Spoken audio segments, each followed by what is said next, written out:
लगातार माफिया और अपराधियों पर कार्रवाई की जा रही है। सीएम योगी के आदेश के बाद यूपी पुलिस काफी एक्टिव नजर आती है।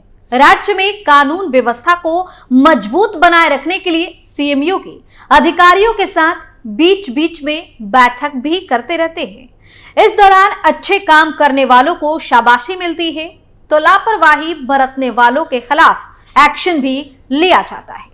इतना ही नहीं, राज्य में माफियाओं और अपराधियों के खिलाफ बुलडोजर और एनकाउंटर हमेशा चर्चा में बना रहता है। सीएम योगी के नाम से माफियाओं में दहशत का माहौल कायम हो जाता है। उनके एक्शन के डर से पहले ही माफिया खुद को सरेंडर कर देते हैं और जो नहीं मानता उन्हें उनकी सही जगह दिखाई जाती है। लेकिन अब यूपी में कोर्ट के तरफ से एक मामले में पुलिस को फटकार लगी है। पुलिस पर सही से काम नहीं करने का आरोप लगा है। नमस्कार, आप देख रहे हैं कैपिटल टीवी उत्तर प्रदेश और मैं हूं आपके साथ दिव्या सिंह। इस खास प्रोग्राम पर्दाफाश में आपका स्वागत है।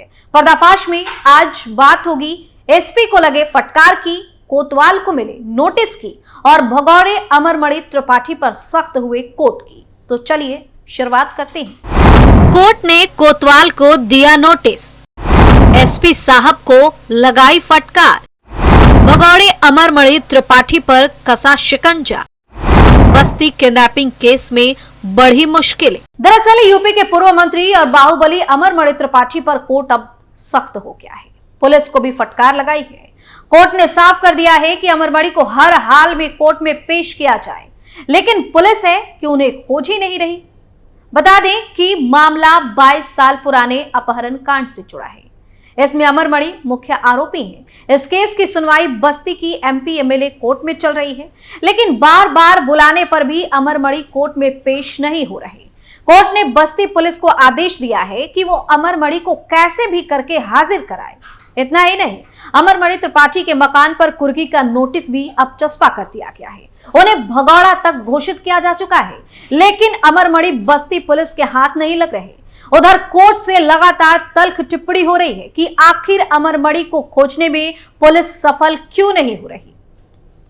दरअसल तारीख दर तारीख अमरमणि त्रिपाठी कोर्ट में पेश से गैरहाजिर रहे, जिस पर एमपी एमएलए कोर्ट के जज ने करारुख अपनाते हुए बस्ती एसपी को अब आदेश दिया कि वह हर हाल में अमरमणि को कोर्ट में पेश करे, लेकिन बस्ती पुलिस उन्हें कोर्ट में पेश करने में असफल साबित हुई। जिसके बाद कोर्ट ने एसपी को फटकार लगाते हुए कहा कि पुलिस गरीब अपराधियों को पकड़ने में पूरी तत्परता से लग जाती है, उनके खिलाफ पैरवी भी बड़ी जल्दी होती है, लेकिन जैसे ही किसी प्रभावशाली दुर्दांत अपराधी को पकड़ने की बात आती है तो कदम डगमगा जाते हैं। बता दें कि बीते दिन भी अमरमणि को कोर्ट में पेश होना था, लेकिन वो फिर से पेश नहीं हुए। इस पर कोर्ट ने चेतावनी जारी करते हुए कहा कि यदि 2 दिसंबर को आरोपी पेश नहीं हुए तो उनके खिलाफ कुर्की की कार्रवाई की जाएगी। साथ ही शहर कोतवाल को कार्रवाई में अक्षम बताते हुए कोर्ट ने पूछा कि क्यों ना इन्हें इस चीज के लिए दंडित किया जाए। कोतवाल से भी 2 दिसंबर को कोर्ट ने जवाब मांगा है। वहीं कोर्ट ने बस्ती के कोतवाल को आड़े हाथों लेते हुए कहा कि इस मामले में कोतवाल अभियुक्त को भ्रमित कर रहे हैं, क्योंकि उन्हें यह आदेश दिया गया था कि अमरमणि की फरारी की उद्घोषणा को समाचार पत्र में इश्तेहार के रूप में निकलवाए, लेकिन उन्होंने समाचार पत्र में जो इश्तेहार निकलवाया उसमें इस मामले को न्यायालय मुख्य न्यायाधीश मजिस्ट्रेट में विचाराधीन होना दिखाया, जबकि यह मामला एमपी एमएलए कोर्ट में चल रहा है।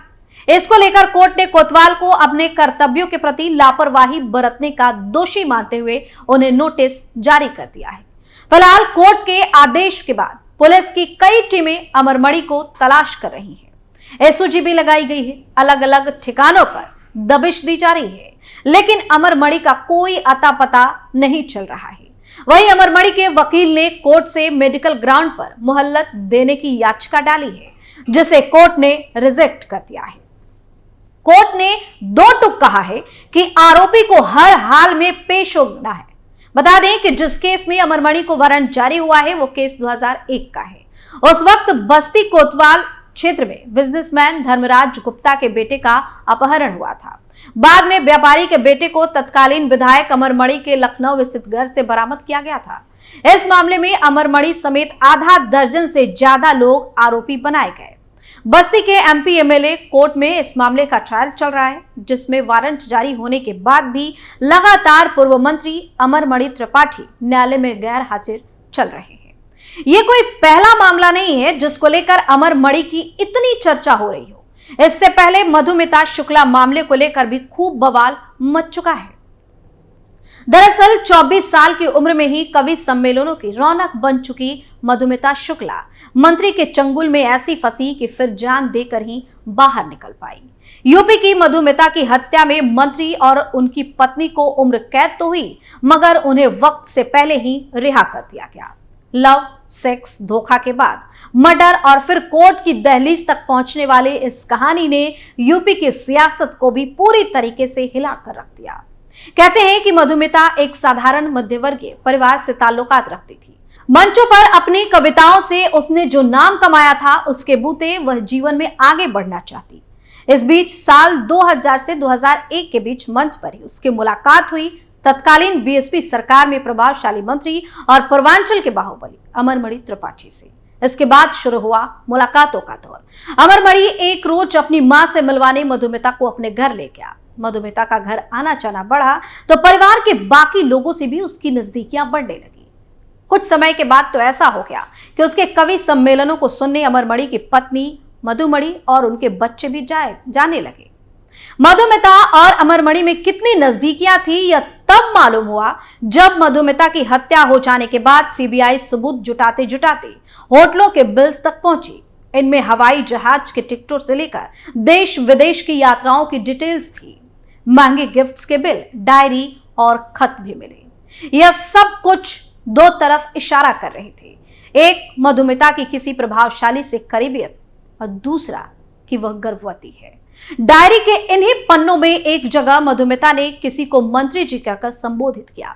उसने लिखा कि आपको खुद से जोड़ते हुए कुछ शेर लिखकर भेज रही हूं। पसंद आए तो हमें याद कीजिएगा, याद आए तो हमें फोन कीजिएगा। लखनऊ के पेपर मिल कॉलोनी में फ्लैट में हुई हत्या की वारदात के वक्त तो मधुमिता 7 महीने की गर्भवती थी, लेकिन यह पहला वाकया नहीं था। इससे पहले भी मधुमिता 2 बार गर्भवती हो चुकी थी। अमरमणि ने पेपर मिल कॉलोनी में 2 कमरों का फ्लैट मधुमिता के लिए खरीद दिया था। वह अपनी बहन के साथ वहीं रहती थी। वहीं सीबीआई को मिली डायरी के एक पन्ने ने सबको चौंका कर रख दिया था।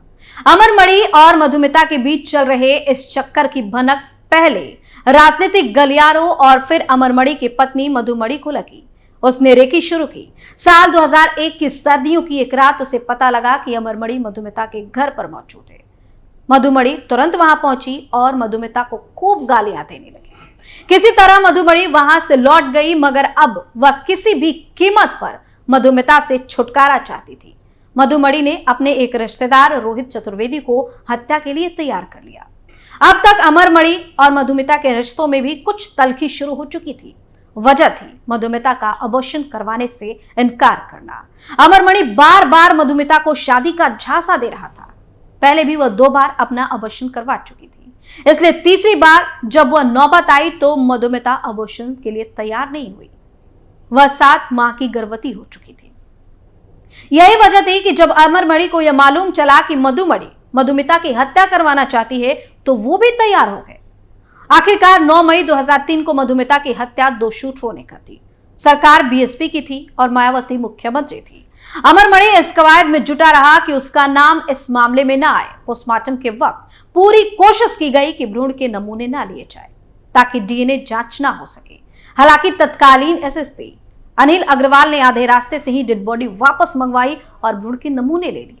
वहीं मुख्यमंत्री ने हत्या में नाम सामने आने के बाद ही अमरमणि को मंत्रिमंडल से निकाल दिया। पीड़ित परिवार के आग्रह पर जांच सीबीआई को सौंप दी गई। इस बीच जब डीएनए रिपोर्ट सामने आई तो यह साफ हो चुका था कि मधुमिता के गर्भ में जो बच्चा पल रहा था वह अमरमणि त्रिपाठी का ही था। अमरमणि, उनकी पत्नी मधुमणि, भतीजे रोहित चतुर्वेदी और दोनों शूटरों के बाद में इन मामले में आजीवन कारावास की साल 2007 में सजा सुनाई गई। क्योंकि मधुमिता के लिए न्याय की लड़ाई उनकी बहन निधि ने लड़ी। तो इस तरह से अमरमणि त्रिपाठी के कई कारनामे हैं जिसको जानकर लोगों ने कहा कि इसको सजा जरूर मिलनी चाहिए। फिलहाल अमरमणि त्रिपाठी के मकान पर कुर्की का नोटिस भी चस्पा किया जा चुका है। उसे भगौड़ा तक घोषित किया जा चुका है, लेकिन पुलिस के हत्थे नहीं चढ़ पाया है। पर्दाफाश में फिलहाल के लिए इतना ही। आप अपनी राय हमें कमेंट करके जरूर बताइए और देखते रहिए कैपिटल टीवी उत्तर प्रदेश। नमस्कार।